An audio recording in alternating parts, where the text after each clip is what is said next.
Hey guys, it's your girl T, and I'm back with another recap of the Real Housewives of Atlanta, so let's go ahead and get started. So in the opening scene, we see Phaedra and Kandi, and they're basically talking about the whole Chuck situation, and you can tell Kandi's feeling some type of way, because she's like, I don't understand when Phaedra and NeNe got all buddy-buddy, and they're taking road trips down to Acton and everything else, so she was kind of feeling some type of way.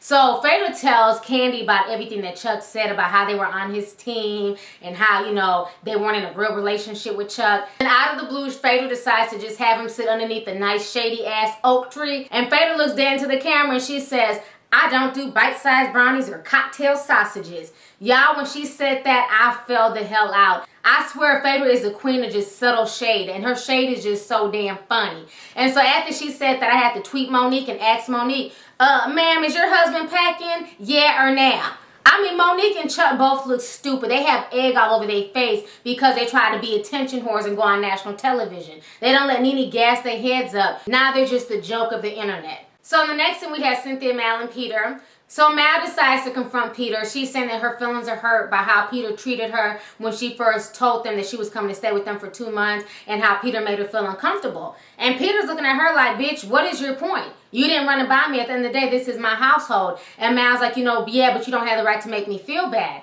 And Peter's like, it's not about you. It's about my wife not coming and talking to me first. She should have came and talked to me about the entire situation before just okaying it with you. And I agree with Peter on that wholeheartedly, because when you're in a relationship, you have to talk to each other. You can't just invite somebody to come live with y'all for 2 months and not talk it over with your husband. It's one thing if it's 2 days, but 2 months, that's a big deal. And then Mal ends up saying that, well, don't take it out on me. And, it just seems like you guys are having a lot of issues. And Peter's like, yeah, we do have a lot of issues. And I don't feel like you should be here, because while we're having our arguments and our issues and stuff like that. And Cynthia's like, no, we don't argue every night. We're not having issues every night. Then Mal pops up and says, well, is it the sex? Is it the sex issues that you guys are having? And Peter looks at her like, what are you talking about? Why does she know our business like that? And it just makes Cynthia look stupid once again. And that's why I said last week that Cynthia needs to stop telling Mal everything, because Mal's ass can't hold water and she loves throwing Peter under the bus. So Peter tells Mal that no, it's not about the sex, but I feel like our relationship has cooled down. I feel like, we're not as lovey-dovey. She doesn't touch me the way she used to touch me. She doesn't treat me the way she used to treat me. And you can tell that Peter's kind of hurt. And Cynthia claims that she's going to be that girl. And then she tells this old story that happened years ago when they first got together, that basically she was putting on Peter so much that he felt that Cynthia was using him for sex. So Cynthia just basically told us in not so many words that Peter got that thing and Peter will put it up on you. See, Cynthia, you shouldn't have said that on national television, because now the jump offs and the groupies are going to go running after Peter just to see if they can get that.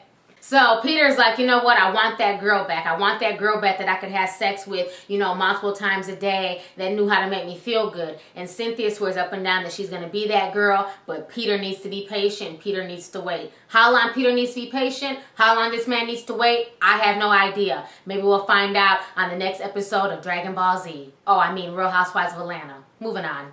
So in the next thing we have Kenya Moore, and she's going to the airport to go pick up her father. Her father is a damn trip. He gets in the car, and instead of hugging her and kissing her and saying, oh, it's good to see you again, he starts going in on her feet and saying that she has an ash foot.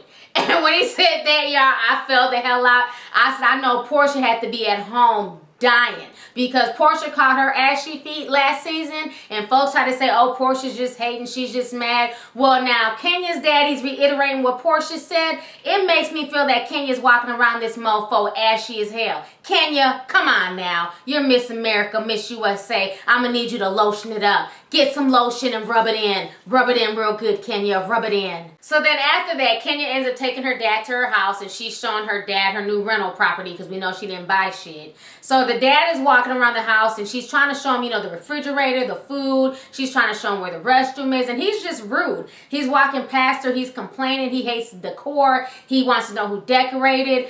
This man literally looks high and drunk. I'm looking at him like, is he drunk? Is he off? Or is he just a Texan? His speech was slurred. I couldn't understand nothing he was saying. I'm like, the hell? I can understand why Kenya's crazy as cat shit. Her daddy's crazy and her mama don't love her. This whole situation is a mess. Then she decides to talk to her father about her birth and what happened. Basically what the father was saying is that they had her really young. The mother was 16, the father was 17.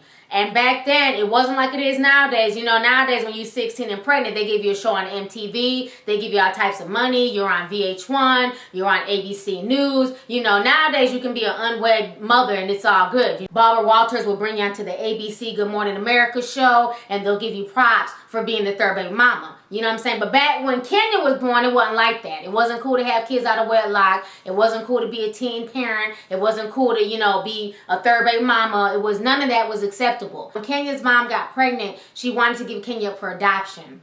But Kenya's father didn't want to give her up for adoption. He wanted his daughter. So he asked the mother to raise Kenya. So Kenya was raised by her grandmother and her aunt, and her mama just kind of left the scene and just kind of went off and did her own thing. And the father, because he was so young, he was kind of in and out. So Kenya spent most of her time with her grandmother and her aunt. And you can tell that this hurts Kenya a lot. You know, she was doing a lot of crying. She was real upset. And her father was just basically telling her, you know, you need to get over it. Your mother doesn't care about you. She doesn't want to be bothered with you. You need to pick up and move on and just leave the past in the past. Her father just seems really, really cold and distant, you know, when it comes to her. You know, it's just really a weird dynamic. And I'm assuming Kenya must look like her mother because she looks nothing like the father at all. They don't even look related. So I don't know their whole dynamic, but it seems like their relationship is just really, really weird and it's not really, really strained. If I didn't know better, I would say that she probably rented this man to play her father, like she rented Walter to play her boyfriend, because it's like there was no father-daughter connection there whatsoever. But maybe that's just me reading too deeply into the scene.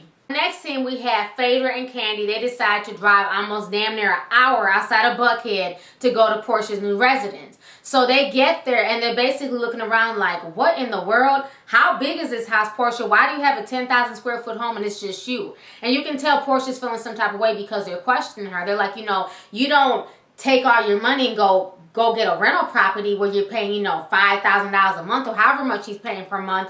You invest your money, you stack up, you get a condo, and then you invest, and then once you're comfortable, then you can go out and buy a house. And you can tell Porsha's just feeling some type of way about the advice. And it's like, I don't know why she's feeling any type of way because one, outside of the Real Housewives of Atlanta, Phaedra has a real job, and Kandi, her money has stand at the test of time. Kandi's never been bankrupt. She's never been broke. Kandi is a hustler. So if I would want advice from anybody, I would take advice from Phaedra and Kandi before I take advice from NeNe and Kenya or anybody else. So, you know, Porsha's just the type you really can't tell her shit. You gotta let her just fall on her face and then tell her, I told you so later on down the line. It's like you can't tell her anything. Anybody who would think that they need to get a 10,000 square foot home and then pay so much in rent just to say that they have a house is just kind of ridiculous. I can see she had a whole bunch of kids, but it's just her in this 10,000 square foot home. And you can tell she's kind of nervous of being in that home by herself because she wanted the girls to spend the night. And they're like, hell no, we're not spending the night here. We just came to visit and eat. Now it's time to go. Moving on to the next scene. So in the next scene, we have NeNe and Cynthia, and they decide to pop up at Kenya's house. So as they're coming up to Kenya's house, they see this nice-ass Bentley, $100,000 car in her driveway. So they're looking like, damn, well, when did Kenya get this Bentley? So as they're coming to the door, Kenya meets them at the door with paint gear on. And they're like, you know, why are you dressed like that? Because Cynthia and NeNe, they're looking, you know, super fabulous. And Kenya's wearing like a painting outfit. And she's like, I'm having a painting party and I want y'all to help me paint. And NeNe's looking at her like, bitch, you got me messed up. I'm not painting shit. I look too damn fabulous. You can paint, but I'm going to sit here and watch. NeNe flat out refuses to partake in the foolishness. You know, what I find funny about Kenya is the fact that she has a $100,000 car in her driveway, but she's painting her own house. If you can afford a $100,000 Bentley, I think you can afford to pay somebody to come to your house and paint your walls for you. You know, so I just found that whole situation just foolish. And then she claims that her car came from her African boyfriend, the one that we've never seen. So who knows if this man got her the car or if she's just renting it. But I don't buy anything that comes out of Kenya's mouth. So while they're there, NeNe and Cynthia get a chance to meet Kenya's father. And once again, he's running his mouth and he's saying that, you know, back in the day, women stayed in their place. And, you know, a woman did a woman's job and women stayed where they were supposed to be and men did what they were supposed to do. And NeNe's looking at him like, honey, you ain't never met Miss NeNe Leakes because you can't tell me nothing. You know, so let's just say that NeNe could not be with a man like Kenya's father. That's why she's with Greg and his subservient ass. You know, Greg act like he's driving Miss NeNe all around Atlanta. Hey, Miss NeNe, where we going today, boss? He act like he's NeNe's slave as opposed to NeNe's husband. So it was funny to see the dynamic between NeNe and Kenya's father. You could tell that, you know, if it wasn't the fact that he was Kenya's father, she probably would have went off on him more than she did. So in the next scene, we have Kandi and Todd, and they're sitting there talking about the whole production thing. And Todd is basically saying that, you know, he's going to go to New York to go interview for this gig where he's going to be gone 6 months. And then all of a sudden, Kandi starts crying. She starts getting up in her feelings, and she starts getting upset that Todd is even contemplating leaving because Todd is supposed to be helping her with this play that she has going on. And the whole time she's crying, Todd is looking at her like, bitch, what the fuck is you crying for? Like, shut the hell up. Like, Todd looks just straight up irritated with the whole situation. And the thing I don't understand is, her mother is always getting on Kandi, talking about, you know, Todd ain't shit and Todd is just using you. So now that Todd is trying to get him a gig and trying to do this production work, Kandi's trying to make him feel guilty. She claims that she's not trying to hold him back and she wants him to go do what he needs to do. To me, that's being hypocritical because her tears, she's subconsciously trying to make him feel guilty for making that choice to go on and go look for a job. You know, that's the thing with production work. You're not always going to work 24/7. You're going to be kind of in and out. So as the work comes is when he works. So sometimes he will be gone 2 and 3 and 4 and 5 months. But what I found even more interesting, I think the real reason why Kandi was crying is the fact that if you guys don't realize how her and Todd got together, when it first came out that she was dating this producer, because one thing that's never supposed to happen on a reality show is that you're never supposed to break that fourth wall. You're never supposed to engage with the producers, the cameraman. You're not supposed to do that. So when Kandi broke that fourth wall, they had to find a way to write Todd into the script. Well, Todd was in a relationship with his girlfriend, and she didn't even realize that Todd was in a relationship with Kandi until it was posted on Media Takeout. So here go the screenshots that came off of her Facebook page when all her friends started emailing her and texting her and calling her about Todd not being with Kandi. So this whole situation was crazy. So Todd was in a relationship with his girlfriend. He basically upgraded to Kandi. So I think part of me feels like Kandi feels some type of way about him leaving for 6 months because he did the same thing to his last girlfriend. A lot of folks say the same way you get somebody is the same way you lose them. So I think, to me, it wasn't so much about him leaving to go to work and her missing him. I think she feels like if he leaves for a long period of time and she's not able to be there to keep an eye on him, you know, he might fall in love with somebody else. You know, while he's producing another show. He might get with another reality TV show star. You know, who's to say? So I think part of that is weighing on Kandi as well, quiet as it's kept, because Kandi got him the same way. You know, he was in a relationship and he basically played his ex-girlfriend for Kandi. So I don't know, it's going to be really interesting to see their dynamic, but my thing is, as much as Mama Joyce complains, if he's trying to get a job and he's trying to go out and work, let that man work. If he's going to play you and cheat on you, he's going to do it any damn way. He did it once before, he can do it again. You know, it's what you're willing to put up with. So at the end of the day, Kandi's going to have to let him go and let him make his own way so it doesn't look like she's taking care of this man once again. So in the next scene, Cynthia and Mel decide to host a little jury party. So they invite everybody to come out and buy Mel's jewelry. She makes beads and everything else. And what's funny is that NeNe gets there, and guess who's tagging along? Monique with a Y. So Monique is there, and I'm sitting here like, why is Monique following NeNe around like her left titty? Wherever NeNe goes, Monique goes. You don't like Phaedra, you don't like Kandi, so why do you keep coming up to the events? You're not a real housewife. I'm going to need you to be a real housewife and stay home with your husband and your children. I'm so tired of seeing Monique. So Monique is in the scene looking stupid and creepy. Phaedra's ignoring her. Kandi's just like, you know, whatever. And they're all sitting there talking. And before NeNe and Monique walked into the scene, Phaedra and Kenya and all them were talking to Cynthia about them taking a trip to Porshas house. So they were shocked. They didn't know that Porsha had gotten another house. So they were saying, you know, don't say anything. Porsha wants to surprise NeNe.